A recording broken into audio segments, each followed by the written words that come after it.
Welcome to the Buried in the Bones podcast. This is episode 16, where we explore the intersection of fitness, philosophy, psychology, and of course the art of being a human being. And I guess I'm going to pose a question that we could go into today. Are we changing our lives through willpower, or are we changing it through something much deeper?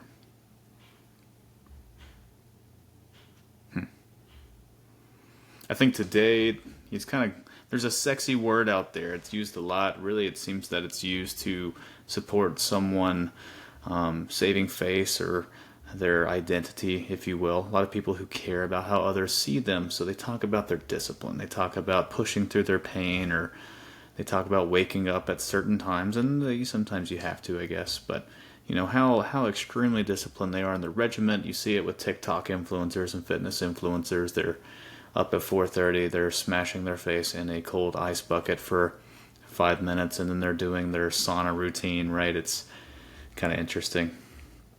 But in reality, for the normal people out there, it seems that discipline kind of leads to, we'll say, discipline without function leads to burnout, disassociation, disconnection, and for a lot of us, and myself included, like identity loss.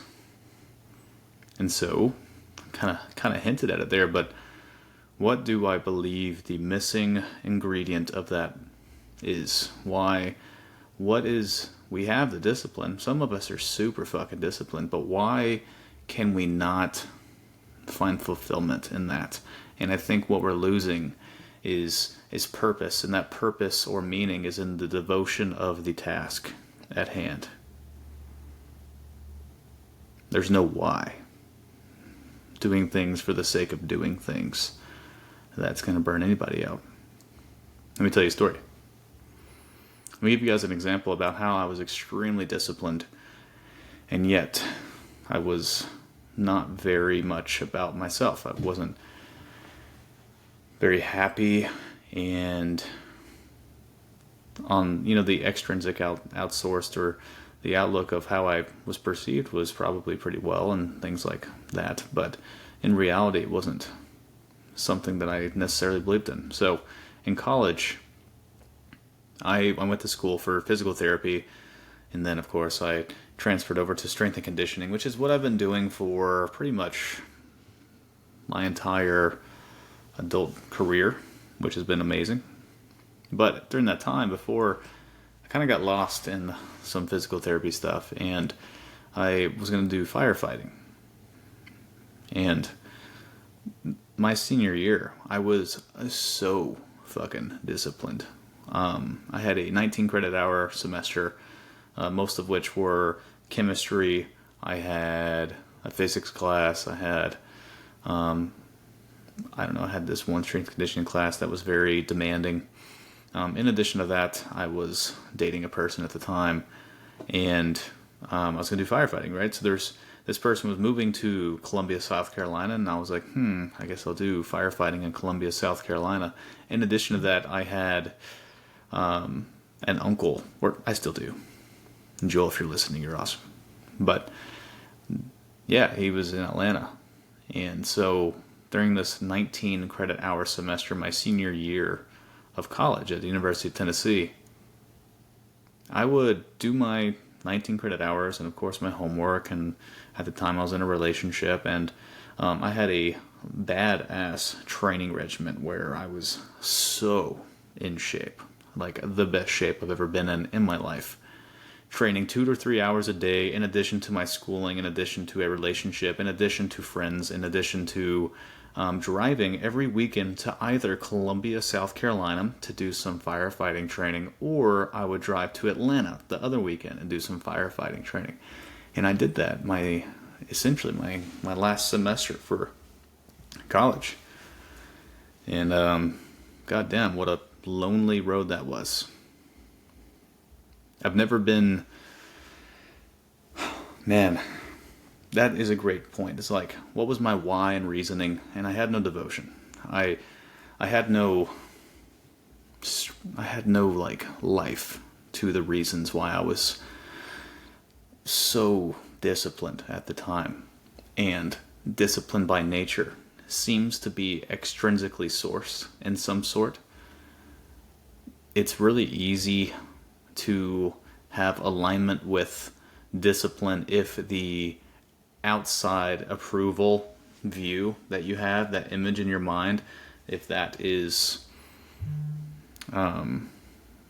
facilitated with some sort of like self-worth or identity. It seems that discipline is a little bit more, I'm not going to say easy because discipline's not easy, but it makes you want to be disciplined more if the image is there, but it's obviously not very long-term and sustaining. I was so freaking confused, and my identity was certainly confused. And God, that was a tough time. That was a tough time for me.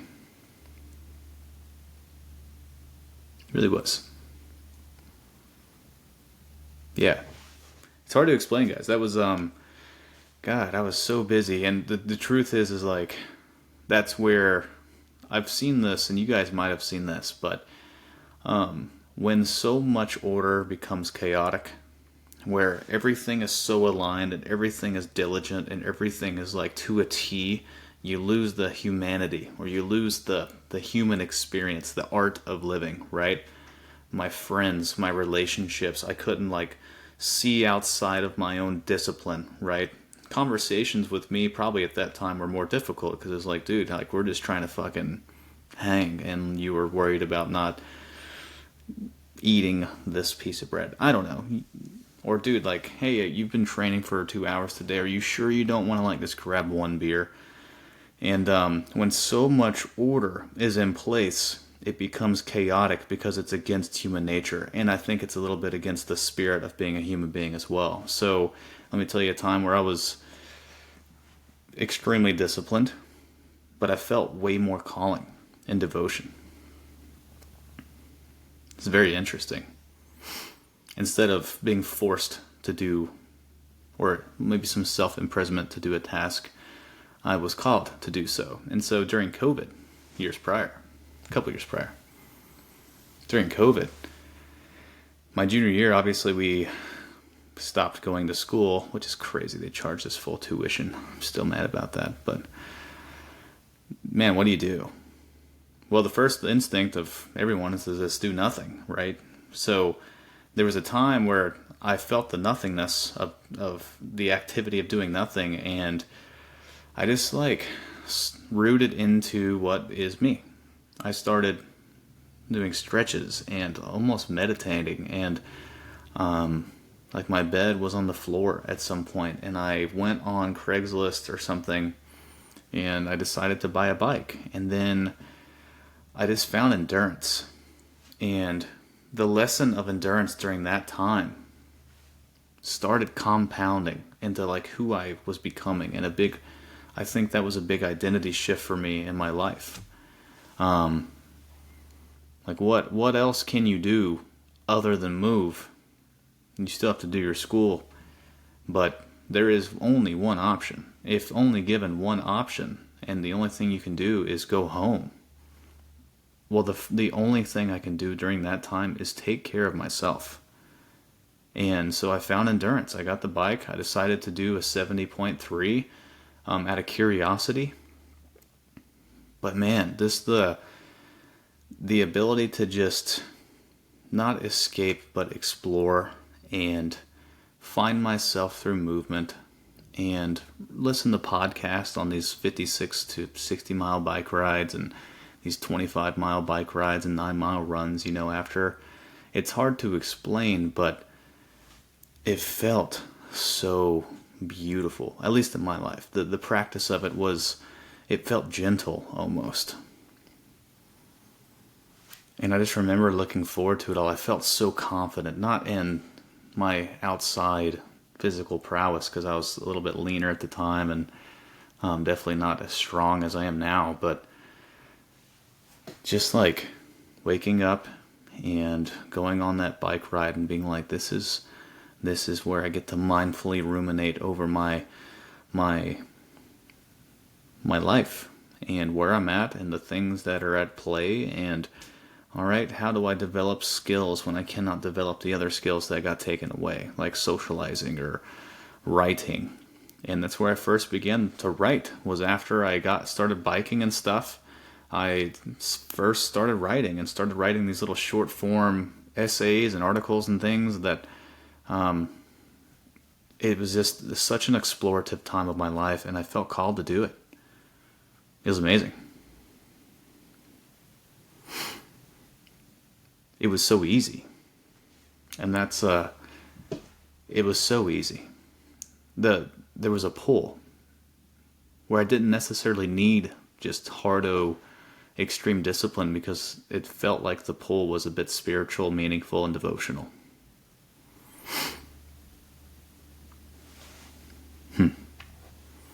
So it's kind of interesting. We can go from that and get into let's get into the mind a little bit. This is mind, body, spirit, right?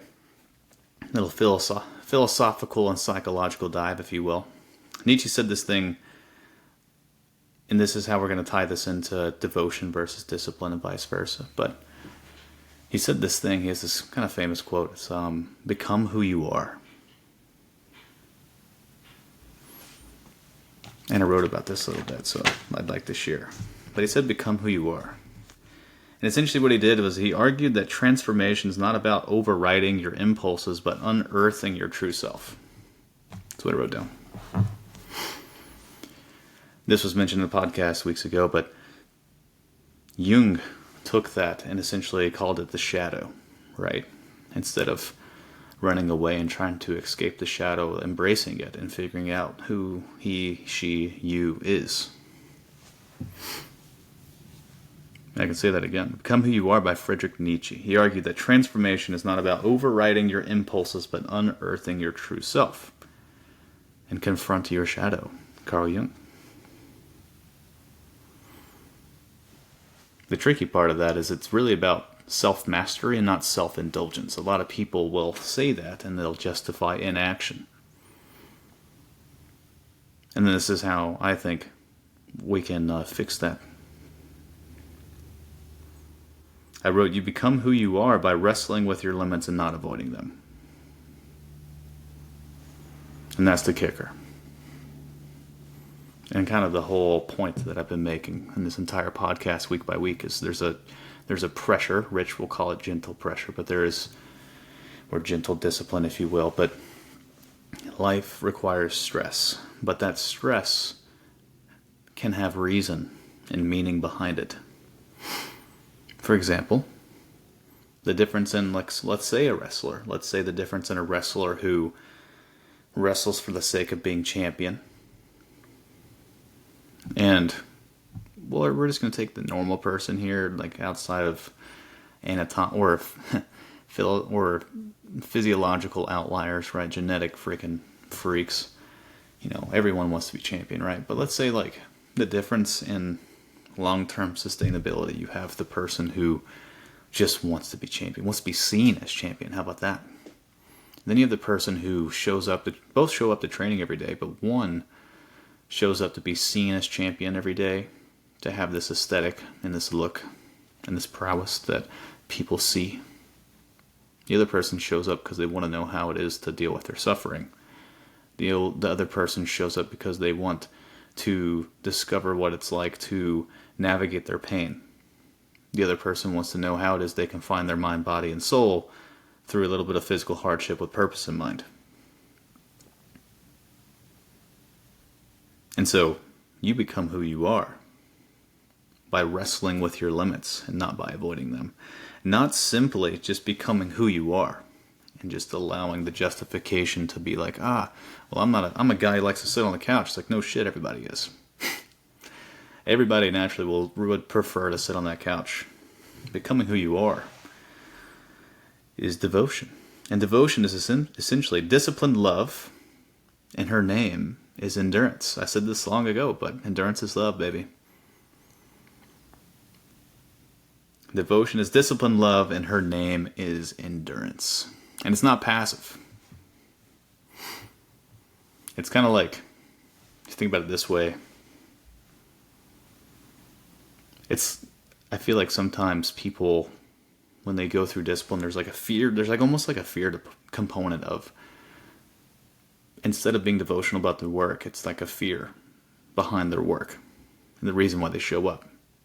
But it shouldn't be about your fear or obligation about what you're supposed to do, doing it for the sake of doing it, but doing it for the sake of self-alignment. And this is cool. So, little psychological lesson from, this is sports psychology, but there's a thing called the self-determination theory. And it just talks about kind of what we talked about already, where people thrive off of what is in. People do better when they have intrinsic motivation for reasons that they have fulfillment in, and the self-discovery and purpose in mind, right? And that's just the self-determination theory. And this also is like the prerequisite for this, for having an idea of how long something or if something is sustainable. And that's what I was saying earlier, is it's kind of cool how this linked up, but discipline kind of seems to have, in most cases, if it's just for discipline's sake alone, it kind of has an extrinsic motivation behind it. And this is where we get into what's called cognitive dissonance. And so what happens is it's when your actions essentially lose alignment with your own value. And so I think what that is physiologically is stress. And stress by nature causes like inconsistency. Where now I'm doing something, and if you want me to be honest, let me segue here. When I first started this podcast, it kind of felt like that cognitive dissonance where I said I was going to do it. And I've said that before. It's so interesting. This is kind of why I wrote about this last couple weeks. Maybe I'll just tell you guys right now. Here's another little insight. I got into cognitive dissonance because, or the idea of it, because the last 2 weeks I was so fucking busy. And I almost resented the idea of coming up and doing a podcast. And I kind of joked about it. I was like, I'm going to do it for the sake of doing it. I told you I would. It's like the discipline trap. You know, it's only ego-driven. You're only worried about like how I'm being perceived, if you will. It's like an obsession with outcomes, and you kind of resent the process. And that's where I was. I was cognitively dissonant. And how this is kind of applicable to you guys, it's like yo-yo dieters, for instance, people who start dieting for the sake of dieting without having reason, purpose, or really information at that point in mind. People who get on the carnivore diet, it's like, yeah, you're going to lose weight for a while, and then you're going to realize you need sugar. You're going to realize you need some carbohydrates. You're going to realize that, okay, there have been studies that the overwhelming evidence does support that, like, hey, maybe you should mix up your meat intake. That's just factual. And you don't have to say meat is bad. Red meat is bad. We can just say, like, okay, maybe we should mix it up a little bit. I've never, in anything in this planet, it doesn't seem like an echo chamber of a subject, idea, or thing is the right answer. There is value in a lot of other things, and if we have a colorful palette, if you will, life gets better. And I think life choices can have colorful palettes as well. You don't have to be so fucking disciplined. There you go, another example. Overtraining is one. A lot of people, when they're doing events for the sake of doing events, I felt this with the Highland Games a little bit. God, man, the Highland Games requires a ton of physical work.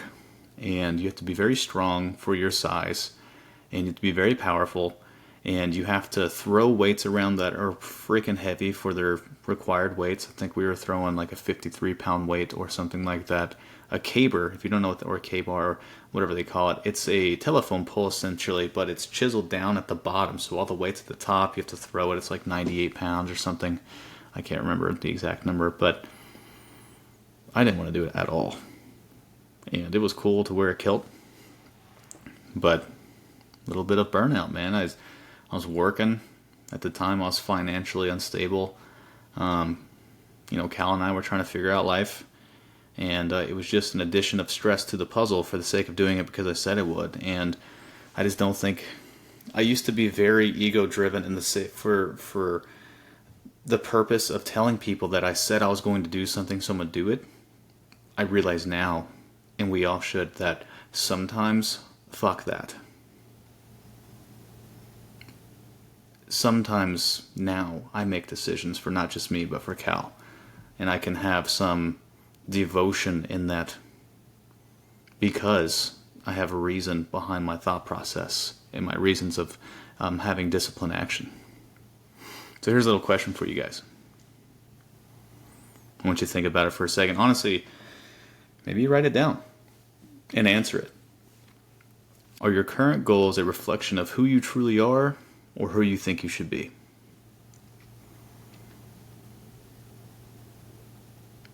I struggle with that every freaking day. We probably all do. However, now we have this idea and at least a good mindset of like, okay, am I disciplined for the sake of discipline, or am I devotional to my work? And this is why I do what I do. You wake up at 5 a.m. Why? Put some character and some love behind it. Discipline is self-determined, or devotion is self-determined discipline with a little bit of endurance, right? Love that.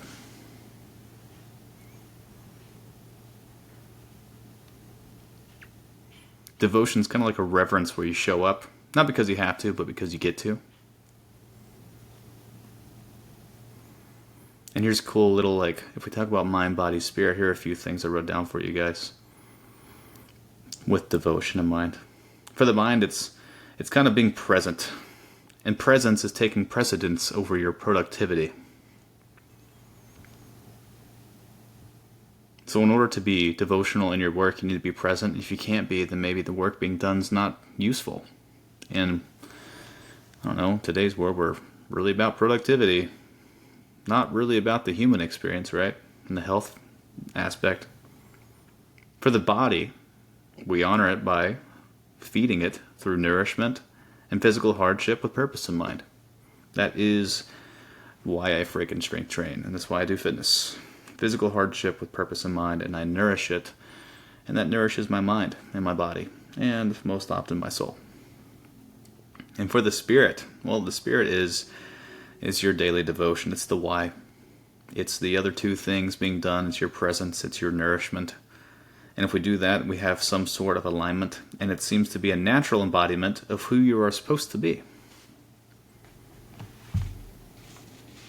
I had a lot of fun writing about this today. I actually needed it for myself. So discipline versus devotion.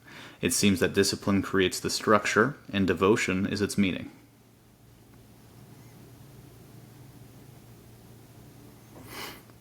I don't think life's about finding necessarily happiness, but I do think it's about finding harmony. And I think within that you're able to have more reasons on saying the word onwards. It's easier to say onwards with all of life's sufferings and in the face of adversity if you're in tune with yourself.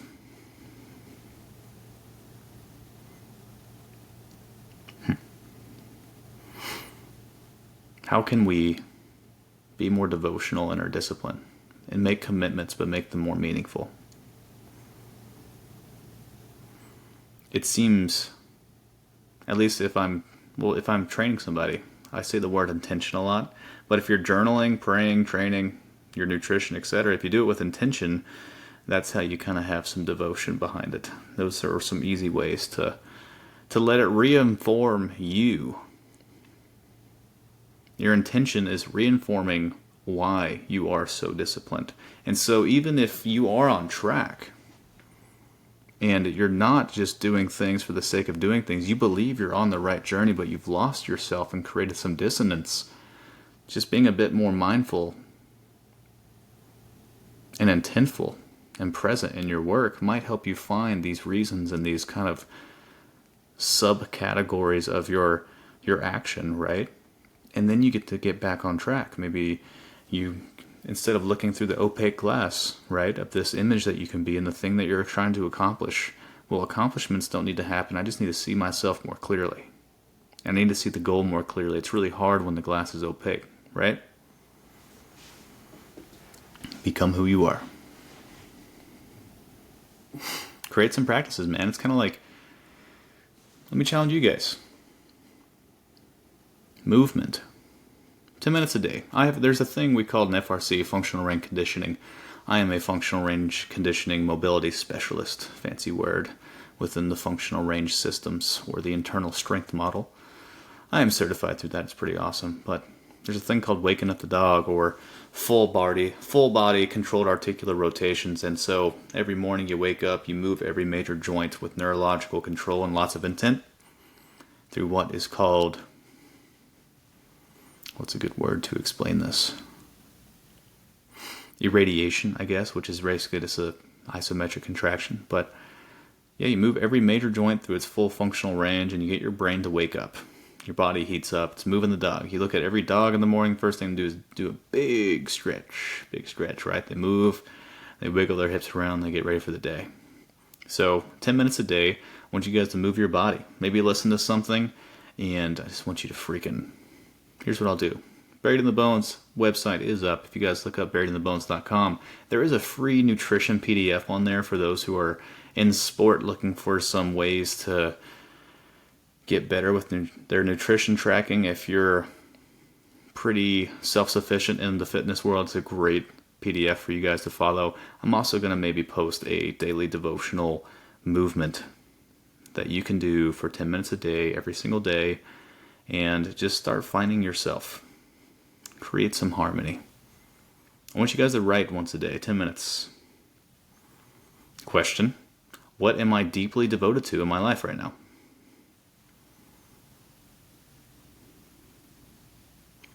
What would you do if you lived without that devotion? Could you live without it?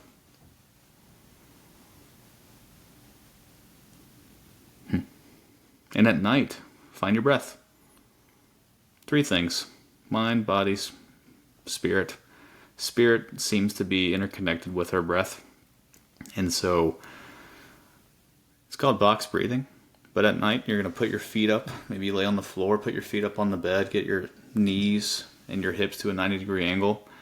Box breathing. 4-second inhale. You're going to hold for 4 seconds. 4-second inhale, exhale, hold for 4 seconds. So you have these quadrants, right? And you have your upper left chest, maybe upper right, and then your lower left, lower right, etc. Do 3 reps in each quadrant. Fill in the air.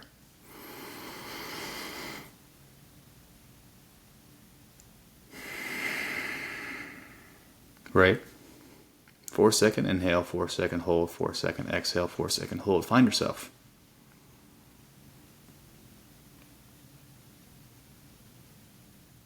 You become who you are by wrestling with your limits and not avoiding them. They've been saying it for a while. Nietzsche said it. Jung said it. Every great thinker seems to have said it, is that you just need to become who you are. And if you feel like you're cognitively dissonant, you're losing some self-awareness, or you're losing some identity, and you're just burning out, well, we can do a few things. We can find reasons in the intent and why we do it. We can make a hard decision and figure out whether or not we're on the right track. I wasn't. I was not for firefighting. That doesn't mean I can't go back. I feel dissonant sometimes with my work now. Where I'm supposed to be. Am I supposed to be doing this full time? Should I be doing something else? What am I supposed to do? I have to root into my movement practice, and I need to journal, and I need my breath work. 3 things. That's 30 minutes cumulative in your day. It seems that we have like 7 hours and 49 minutes of screen time. You can find 30 minutes. Hell, no, you're not allowed to look at your phone, actually. I was going to give you an out, but you can't. Remember, guys, devotion is disciplined love, and her name is endurance. I love that. I love it, guys. Check it out. Remember that discipline's the structure and your devotion has the meaning to it. If you guys are doing things for the sake of doing things, let's find some freaking why behind it. Put some meat into it. It's like discipline can build the outer frame, but your devotion kind of fills your soul, your nourishment. You can have like the strongest bodies and the most lasting habits and the deepest changes. But it really only happens when intent is behind the effort, and that's how you kind of find purpose. So I guess I'll leave you guys with a little something to think about. Is this gentle discipline? Where am I pushing from? Where's the force behind it?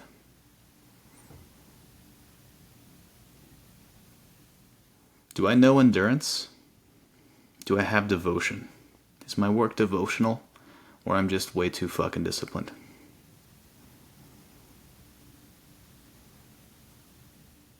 Do I need to move from where I'm at with a little bit of love and grace?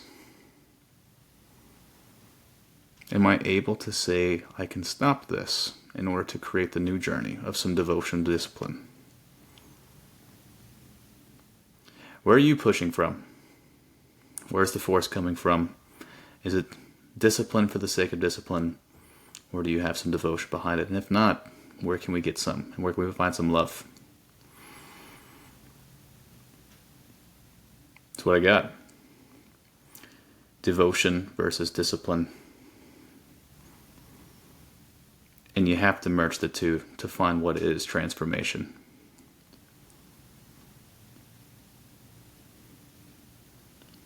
Cool. It's all love, guys. No shame here. This is the Buried in the Bones podcast. This was episode 16. And maybe one of my favorites yet. Super simple. And it's time to maybe reinform why you're doing the disciplined things you do. And it's time to find some love and maybe meet your friend Endurance. And let's find some devotion in how we do this fucking thing. So, episode 16. I'm out.